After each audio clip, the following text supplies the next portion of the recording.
At the end of the day, it's not about what you have or even what you've accomplished. It's about what you've done with those accomplishments. It's about who you've lifted up, who you've made better. It's about what you've given back. Denzel Washington. Welcome to Inspire Vision. Our sole purpose is to elevate the lives of others and to inspire you to do the same. Peggy, welcome to the show. Hi, my name is Peggy Oberthier, and I'm a medical intuitive or energy intuitive, and I'm based in Melbourne, Australia, and I have been doing this work for a few years now. I only discovered these intuitive gifts through a reading I had about a couple of years ago, and I get to work with clients every day and help them discover their own intuitive gifts as well. And I do that online, and I work in groups and about to launch a mentorship to help teach people how to enhance their own intuitive gifts. Well, that's great. Let's talk about that, because I think that so many people don't understand what it is to be able to be intuitive, to have that ability to understand other people. And it can be at a very small level. And obviously what you have been able to tap into with the gift that you've received is at a very high level. So what is it that people are able to tap into that energy of another individual and have that empathic or intuitive capability to be able to understand perhaps what they're thinking, what their challenges are, and so forth? I think it's a unique ability, and yet I think that people don't understand that they can tap into it, even for themselves. Yeah, it's so true. And a lot of people don't realize they are intuitive. I guess for me, the way I look at it as like analogy is that there's the cloud or the stream of consciousness or source, however you want to call it. And all this information is held in the cloud, and I just get emails. I think that's the analogy that I like to use. Now, some people have, so my intuitive abilities came in as knowings, but because I'm very curious and I read a lot of books, sometimes the information would come in. I thought, oh no, I've read that in a book, or I can see the pattern, or I understood the pattern. So there are people that have pattern recognition abilities, but that is actually part of your intuitive gifts. So your intuitive gifts come, people call it your third eye. It is your connection to the, energy that is the quantum field, as we were speaking before, right? Yes. So energy is neither created or destroyed. So I just have the capacity, and honestly, I would like to believe that a lot of people do, to be able to tap into someone's energy. And the only thing I can do though is if you are allowing me to help you understand your soul. I can't just, go in a room and go, he's like this and he's thinking that, he's thinking that. It's an exchange. So when I start talking to someone, all of a sudden they'll might open up, and then I start getting all this information that will come in, and I can see, like, you reached out to me and asked me if I wanted to be, and I saw your picture and I thought, oh wow, this guy has beautiful energy. I could feel your energy. I could feel the sense that you have a big heart space and that you have your own intuitive abilities. Like, that was something that came through. So it is the capacity to understand that your wisdom is not just the experiences that you have from this lifetime. It is the wisdom that you carry through your DNA, through past lives, through your connection to source or divine God. There is this cloud of information of where everyone's, I guess, the all-knowing of information that's existed on Earth. It's all there. And when you have your open heart, you're acting from your pure authenticity, and you want to be in divine creational service, that information comes in a little bit more easy. But some people it just comes in, but you've really got to sit in meditative practice sometimes to just start to fine tune it. Yeah. I mean, that's another topic, right? So it can come in as a knowing, which is your claircognizance. It can come in as visuals. Some people get those visualizations. Understanding very quickly the big picture and the pattern. That's another sort of gift that people have. They take vast amounts of information and just get a pattern very, very quickly. And And also feeling and sensing what other people are feeling and sensing. So you get this clairsentience that's like inside your body. So when I'm tuning into a client, sometimes I will get a twinge in my left hip and I'll go, "Ooh, is your left hip sore?" And they say, "Yes." So there's this mirror neurons that are this thing that's happening, which is scientifically proven. What you're feeling, I'm feeling as well. And then the process through the session would be for me, as I'm trying to calm my nervous system down and I'm holding a particular frequency, that person is just tuning into my frequency, and that helps them release and vibrate at a particular level to help release what's no longer serving them.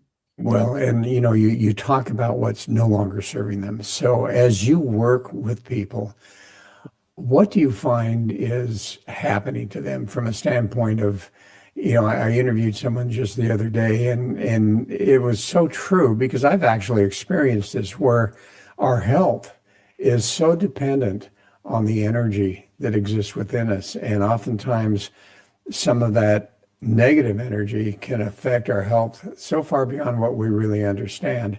And also, from what I can understand, is sometimes when you can correct that, you start to see a healing process occur. And as you said, when we get into this concept of quantum field and so forth, scientifically, they are showing that it is really valid. So we're starting to see science validate many things. But what is it that causes people to start to feel ill health in your experience? And are there some major reasons, or is it all across the board for people? That's a great question. It is, it can be complex and can also be simplified. I mean, for me, what I see when I tune into people's bodies, a lot of time is stuck emotion.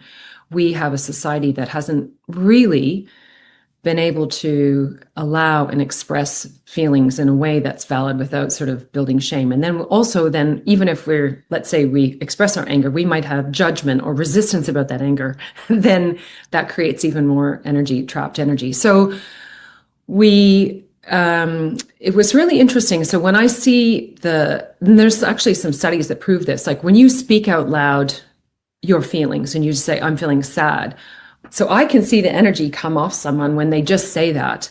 It's like this vocal energy release that happens. And if we allow ourselves to express our feelings exactly as they are, before rationalizing, before intellectualizing, there can be an energetic release. So a lot of people who have perhaps gone through traumatic experiences, they might have gone through therapy where they're talking through the whole thing, but the energy still might be caught in wherever it gets caught. I see patterns, like you see a lot of digestive issues are really around the sense of shame, guilt, powerlessness.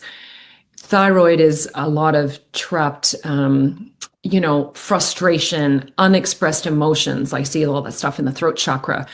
Some people just, they have to hold back their truth all the time. They're very authentic, but they live in a world where, it's difficult to be authentic, or, Yes. You've been taught, be good, be kind. So you hold back. And it doesn't mean that you have to walk around giving truth bombs to everybody and being really mean and over assertive or whatever. It's just that if you felt frustrated from an exchange of talking with somebody who's just not nice, it's really powerful to say, "Oh God, that was frustrating." And you're just driving in your car and you say, "Oh my God, she just irritated me. And I'm going to let that go now. And I might send her some love or something because I'm having compassion for her and her situation." Like that's sort of the really evolved way of coming from an exchange like that, where you're feeling frustrated. You express how you're feeling, which is valid, but then you just let it go, right? You try to release it. And then that energy is not stuck anymore. So I see stuck emotions. I see subconscious programming that happens between the 0 to 7. So these limiting beliefs around not feeling lovable. I mean, that concept of feeling like you are lovable, it happens between the ages 0 to 7. And how many times have our parents have said to us, all of our behavior is tied to like what we're doing rather than just who we are inherently. So we all have, a lot of us have had this skewed understanding of like, I'm only lovable if I do something, if I perform a certain way, if I look a certain way. So we get tied to those external recognition of self-worth. And then when they don't happen, we feel bad about ourselves. So there's like this shame and self-loathing. And the worst case scenario is when, obviously you've had abusive caregivers. Yeah. I see those as really stuck, limiting beliefs and patterns and looping thoughts of I'm not worthy, I'm not lovable, I'm stupid, I'm, those kinds of things that they really get stuck in the body as well. And they can, if you're not processing your shame, if you're not processing your sadness, your anger, that stuff gets stuck in the body. And I see a lot of digestive issues, lower limb issues, a lot of the chronic pain that can't be explained by an injury. And that's what I see. And what I see is people really being able to release this tension. So within a session, when we start to unpack, okay, there's this anger stuck in C2. And I can see, okay, that happened something happened when you were 5, and they say, oh yeah, this happened. And then we just say, well, you're allowed to feel that anger. We express that anger, and we hold that 5-year-old in your heart space. We release it. Like, they're doing all the work. I'm just holding this vibration. And then, they say, oh, my pain has gone out of my neck. So it's pretty cool when that happens, because it literally just the energy just leaves as you express.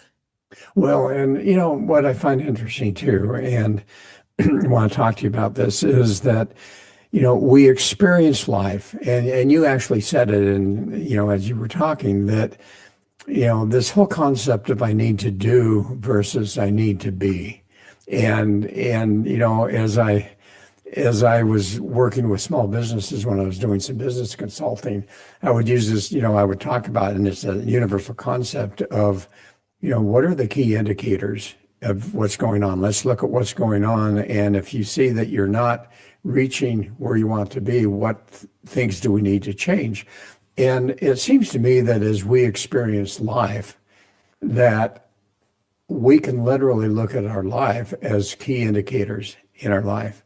And if we're not experiencing that happiness, that clarity, that joy, all of that type of thing, then there's something going on energetically within us that is creating that reality for us. And, you talk about past lives. I haven't thought about that I'm not going to get into. It's not I'd love to chat. It's not that I disagree, but I think that DNA and I think that the DNA, people don't understand the DNA memory within their bodies has a history going back so many hundreds of thousands of years. And sometimes that can poke up and we cannot understand why I have this feeling. And, and yet it's DNA and it goes from hundreds of years ago.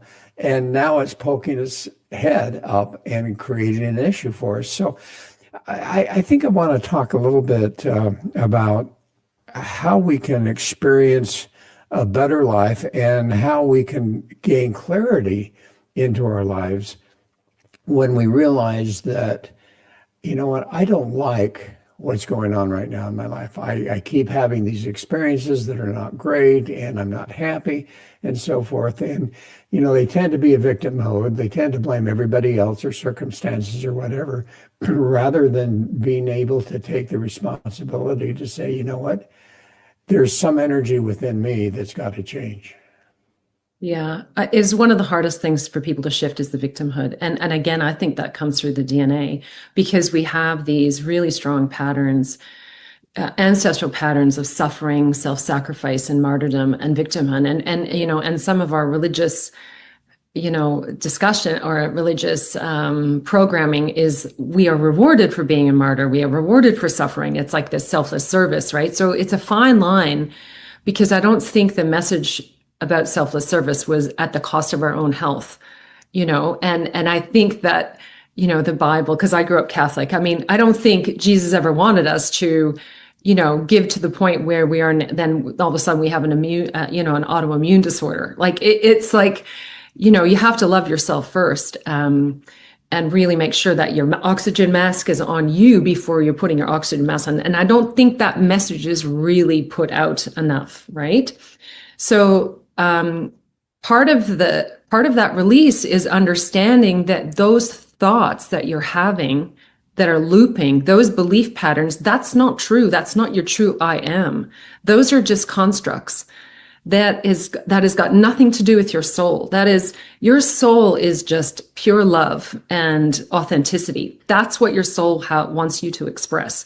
Your authentic self of just being exactly as you are. And if your soul is perfect, right? You are a perfect expression of love. And you have all of these experiences that try to make you think that you're not. And the goal of this lifetime is to remember that you are perfect just the way you are if you bear it back down to your soul, which is love, right? And the key, I think, is just to watch your thoughts. Your thoughts are not real. They're just things that are keeping you stuck in certain patterns. But then of course there's this other subtle thing about the resistance to what is. So there's, the more you fight something, sometimes it has even more power. So it's a really difficult process for people to go, okay, well, I'm having this thought. I'm noticing this thought. I don't want to hate that thought too much because then that's going to give it more power. It's like you have to just notice it and have a neutral and just let it go and go back to the center. Like, I don't know if that makes sense, but it's an ongoing process for people through the examining themselves and understanding what's driving their behavior. Well, and you bring up something. You bring up the fact that you were Catholic, and I'm very much into theology. But one of the things that I've seen happen historically over the years is you have, quote, a truth, and all of a sudden over the years people step in and literally change it a little bit. And the kings want to change this a little bit to fit whatever their needs are. And all of a sudden you have something that, quote, is truth that has nothing to do with the original. Yes. And, one thing I notice a lot, and I do this too, is that as we talk about, quote, source, as we talk about, the love within us, the soul and so forth, we've tended to move away from this concept of we're children of God, and that source is God. And why do you think that happens? I do it because I don't want to offend people that are not necessarily religious, but why is it that as a group of people, we have gotten to the point where we don't acknowledge that divine source within us, and we use different words to kind of, calm it down a little bit? Yeah, I think, well, I mean, for, the way I grew up in my era, like the Catholic Church got a bad rap, right? They didn't do some nice things as an institution. And I think that we equate particular religions with God rather than just seeing God as separate, right? So like there's spirituality, which is God and source or divine, and then there's religion. So if you've moved away from your religion, you tend to move away from the symbolic words that associate with that religion.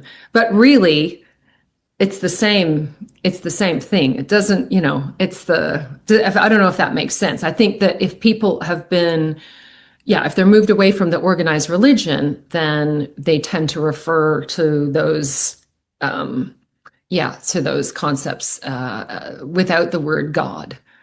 They use source or divine. Sometimes they move away from the whole thing, which I find interesting because as they do that, they've lost, there's always good in everything. And, yes. when you look at the different religious organizations, you can always go in and find some tremendous value. And yet when people leave, sometimes they just completely push that away completely, and it changes their lives where they're no longer appreciating the value that was there.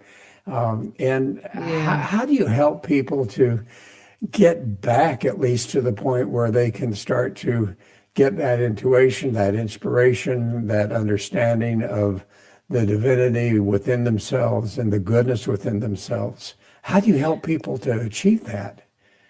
Well, that's actually something that they have to do themselves. All I can do is highlight the divinity within themselves. And then from there, they can then see that stuff reflected back to them. That's how it works. And I love this conversation because I've got a beautiful 90-year-old father who studied, he studied to become a priest for 5 years before he met my mom, and the Catholic Church won't let you marry. So we have these discussions a lot about religion and theology, and so I do. I do see the incredible value of sense of connection and this ability for religion and churches and communities to just look after each other in this in immensely heart-centered, altruistic way. It's just this, sense of belonging. So I think that it's played such an important role for so many people. My family in particular, the Catholic Church in the East Coast of Canada, where my aunties are from. It's such a beautiful place of solace. So I think I can't force anybody. All I can do is help shine the beauty and love within them. And then from there, they make their choices of where they're most aligned to connect to. And I think that's the only thing that I can do. It's as a practitioner working with energy. Well, and I think that points to the fact that I think you hit it on the head. It's a personal responsibility. We can't, and one of the things that I've talked about before, and I think I see one of your talking points about, we go to therapists, we go to all of these people to get help, and you have this talking that goes on, the conversations that go on and on and on, and nothing ever happens. This hit me really hard when I had my dental practice. And I found a certain area that I love to work on, which was really helping people with chronic pain in their head and neck area. And, dentistry decided to label it TMJ and, temporomandibular joint. And people would come into my practice and say, "Oh, doctor, I have TMJ." And, my personality is I'd look at it and say, "No, you have two, one on this side and one on that side. So what are your problems?" And it's like, "Oh, well, I'm having headaches, or I'm just having jaw pain," or so on and so forth. And so that then allowed us to get into what the root cause was, which really had to do with the neuromuscular element that was not working correctly for them. And so what I find is that people are not really willing to get into that root cause. And oftentimes as they go through this talk therapy on and on and on, they never get into the root cause of what's really causing the problem. And how do you, as you're working with people, what do you observe? How do they ultimately get to the point where they accept the responsibility to say, "Okay, I've got to look within myself and figure this out, and you're helping me because of your intuitive capabilities to kind of guide me in a certain direction"? How do you help people to get to that point? Because you must meet people that are wanting the help, but they don't want to do the work. Well, I have to say, I'm going to be completely frank, that almost, I would say 99% of my clients have seen me on a spiritual type podcast. They are at the stage where they read, feel, see energy. They understand, they have some stuff, and they want some help. Most of my clients have done the work. They've done the talk therapy. They have the self-awareness. They just want assistance in helping release the blocks that they can feel within themselves that are preventing them from, perhaps 100% vitality. So I'm very lucky that I very rarely get those. I mean, at the start of I did get a lot of people like that. That's a tough conversation, because I want to meet people where they're at, and I want to be really compassionate. I also want to validate anybody's experience. So when you're having it does take at a certain point where you have to say, "Have you ever thought about this?" And then I also try to use my own personal experience saying, "Look, I understand. I used to identify with this victim. Like I used to be a professional victim. I loved my victim stories, you know. I inherited that from my mother. Like we were just victims, right? And so it's shedding that. So I try to relate it on a personal level.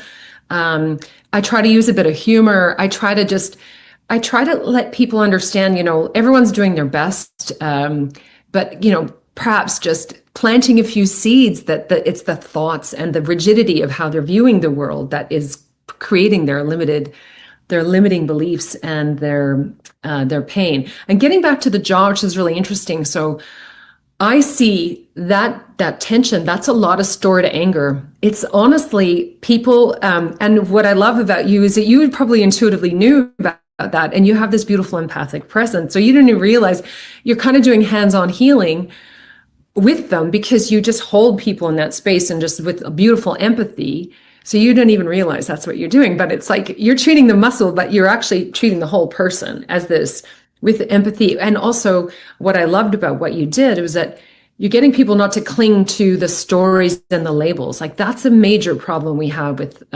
psychology, medicine. It's just these, I have depression, I have anxiety. It's like, no, I'm feeling anxious. I'm feeling sad, and I've been sad for a very long time. If we label this depression, then it's almost like it's this self-fulfilling thing. We're just, you know, and rather than saying, well, it's actually okay for everything that you've been through for you to feel sad, rather than just this label that keeps people stuck and in an identity of that, rather than just having it as part of the human experience, they're completely identifying with the label. Well, I love that you bring up the word label because now I hadn't thought about it in that direction, but it's so true that we tend to get labeled. And as we get labeled, all of a sudden, wow, there comes the judgment, there comes all of those type of things, not only external judgment, but self-judgment of who we are. And, you know, to be able to absolutely remove labels from who we are, again, that becomes a challenge in our lives. You know, I sit and think about the people that are listening to this, and I guarantee you there are some that are the level you're talking about where they've done the work and so forth, and they find this fascinating, and other people who are listening going, how do I do this? How do I change? I'm not happy, but how do I do that? And I look at that and go, how do we help people that are not experiencing that ability to move forward and understand that, you know what, you can change your life experiences if you're willing to. Yeah. Well, I really like to just meet people exactly where they're at to start off with, because if I start saying you need to change, there's something wrong with the way you are, then it creates more shame and resistance. So I think the very first step is just saying, hey, you know, I get it. I understand why you are at, and I understand how hard it is to change. I like that deep empathy and genuine connection, because really people are dying to be seen authentically, exactly as they are, and just to be accepted in a safe way. So if you're like an empath and you don't even want to express your feelings because you're worried about the other person's sadness or anxiety or judgment. So that's how I usually start, is in that full acceptance of where they're at, and just an acknowledgement of how hard it's been for them, how challenging it's been for them, et cetera, et cetera. Because in that space, there can be a softening, right? And an opening of like, okay, what's the possibility now? Because I've been fully seen and I'm accepted the way I'm at. Okay, what's possible from here? Let's just do micro steps of like, you know, changing a little bit of like, what if there was a possibility if you just saw yourself a little bit differently today, you know? It's like, but we don't want to judge ourselves too much for how we are, you know, because then that creates even more shame in this spiral. Yeah. Well, interesting. Over the last actual month, and this is a personal thing for me, I have found that all of a sudden I get angry, I get upset, I get frustrated. And I know part of it is, I'm here in a country that I don't understand the language, and to a large degree I don't understand the culture, and it's so different. And things happen and it's just like, ugh. And I'm going, okay, I'm recognizing this, but there's a difference between recognizing it and releasing it. Yeah. And I'd love for you to talk a little bit about how do you help people who can recognize what's going on, but not really understanding how do I release it? How do I release that frustration, that anger that's Yeah. popping up that just doesn't make sense? I'll be playing golf and I get so ticked off if I'm not making a great shot, and those type of things. Whereas in other times it's like, oh, okay. Doesn't make a difference. I'm just having fun. So interesting. I think what's where I would, okay, so the first thing I would start with you with the golf, for example, is it's not about the golf shot. Uh, Oh, I so know, what I I, know. yeah, so but what I'm feeling particularly is that you don't want to be frustrated, right? Yeah, Right. You don't like yourself being frustrated. You right. don't like yourself being angry. So all of a sudden, when you have resistance to what is, it makes it even bigger. Okay. So this is the thing. But what I would say is you're allowed not to like feeling frustrated. You're allowed to not like feeling angry. We literally just start with it's okay to hate feeling frustrated. It's okay to have these emotions that you don't want to have. Like, it's a really interesting way to start off with it, because we wouldn't say it's okay to feel frustrated, because actually that doesn't resonate with you. You don't want to be frustrated. You don't like yourself being frustrated. You're judging yourself for being frustrated because you're like, I should be better than this. I've got this heart. I can see the bigger picture. Why am I feeling frustrated? Right? So it's funny, just by realizing that you judge yourself for feeling frustrated, and you're like, actually, it's okay to judge myself for feeling frustrated. Or I'm just noticing that I'm judging myself for feeling frustrated. I don't like judging myself for feeling frustrated. Like, it's just that deep acknowledgement. And then from there, it literally can release, because when we just tap into exactly what is, and we allow what is just to be part of our human experience, there is this sense of expansion. There is a sort of like a little bit of space. It's just a little bit of self-acceptance for the present moment.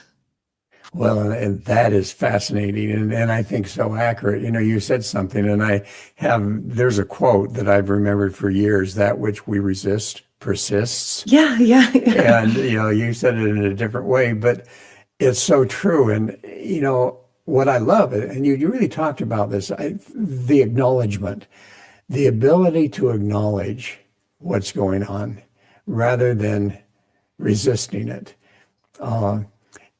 To me, it's so fascinating, and it makes such a difference. And as I've talked to hundreds of people on this podcast, and many who, talk about these different types of things, one of the key elements, and you have brought it up so well, is the fact that if we just acknowledge what we're feeling, that there's a subtle difference between acknowledgement and resisting, which tends to release it.